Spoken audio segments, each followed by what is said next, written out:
Viver pela fé é crer no que a Bíblia declara e viver consentaneamente com o que a Bíblia declara. Então, vivemos pela fé. O que é fé? Respondemos com o texto de Hebreus, capítulo 11, versículo 1. A fé é o firme fundamento das coisas que não se veem, mas que se creem. Repetindo, o que é fé? Fé é o firme fundamento das coisas que não vemos presentemente, mas que cremos que elas um dia estarão conosco, serão nossas. Como a existência do céu.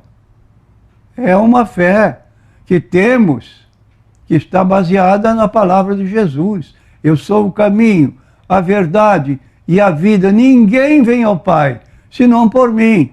Porque eu creio nisso, eu estou seguindo a Jesus Cristo, que é o caminho. Agora, no mesmo livro de Hebreus, capítulo 1, versículo 6, diz o texto bíblico: aquele que se aproxima de Deus deve crer, isto é, deve ter fé, que Deus existe, embora não o vejamos. Todo aquele que crê que Deus existe e que é galardoador das pessoas que o buscam. Você quer bênção de Deus na sua vida? Busque a Deus. Agora, se vive uma vida desligada, relaxada, não tem anelo pelas coisas de Deus, é uma pessoa que é chamada incrédula, pessoa sem fé.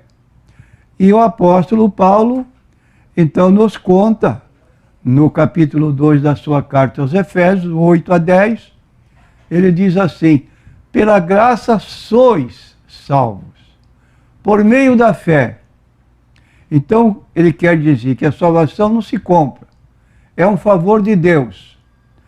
E essa salvação que é um favor de Deus para nós, tem uma pessoa que é responsável por esta salvação. É Jesus. Pela graça sois salvos por meio da fé. Essa fé está depositada em Jesus. Pela graça sois salvos por meio da fé. Isto não vem de vós. É um presente de Deus. Não vem das obras para que ninguém se glorie.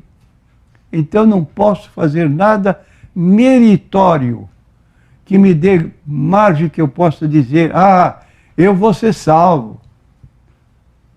Você pode fazer, mas sabe o que a Bíblia declara? Que as nossas melhores obras, independentemente da nossa fé em Jesus, são como os trapos de menstruação. É meio difícil pronunciar essa palavra, mas é o que está lá no livro de Isaías. De modo que nós precisamos ter esta fé. E quero dizer mais um exemplo para concluir esta aqui. É o caso, por exemplo, do grande reformador Martinho Lutero. Era um homem abnegado, católico, era monge, vivia dentro de certas ocupações, dentro do mosteiro onde ele servia, sempre na preocupação de obras, e cada vez ele ficava mais triste, porque ele reconhecia que não fazia tudo o que devia. Um dia, ele tinha a Bíblia em latim, mas foi lá um monge e lhe deu uma Bíblia.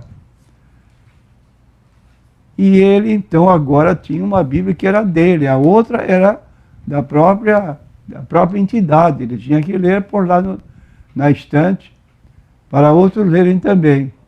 E ele, manuseando esta Bíblia, ele foi encontrar um texto que serviu de base para a mudança de toda a sua vida. Ele diz aqui, leu aqui em Romanos, capítulo 1, versículos 16 e 17. Porque não me envergonho do Evangelho de Cristo, pois é o poder de Deus para a salvação de todo aquele que crê, primeiro do judeu e também do grego. Porque nele, no Evangelho de Jesus Cristo, se descobre a justiça de Deus de fé em fé.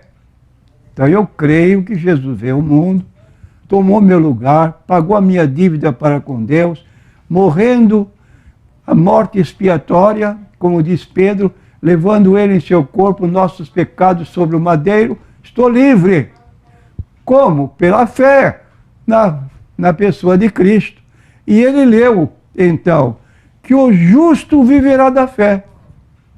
É uma pessoa que é crente, que significa que crê naquilo que lê na Bíblia e está na expectativa dos cumprimentos de todas as promessas que estão na Bíblia. E não esqueçamos, Mateus 26, 35.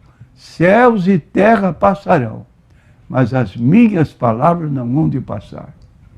Palavra de Jesus neste livro sagrado que dá essa esperança para todos nós, crendo na verdade dessa palavra e na verdade da palavra que Jesus falou.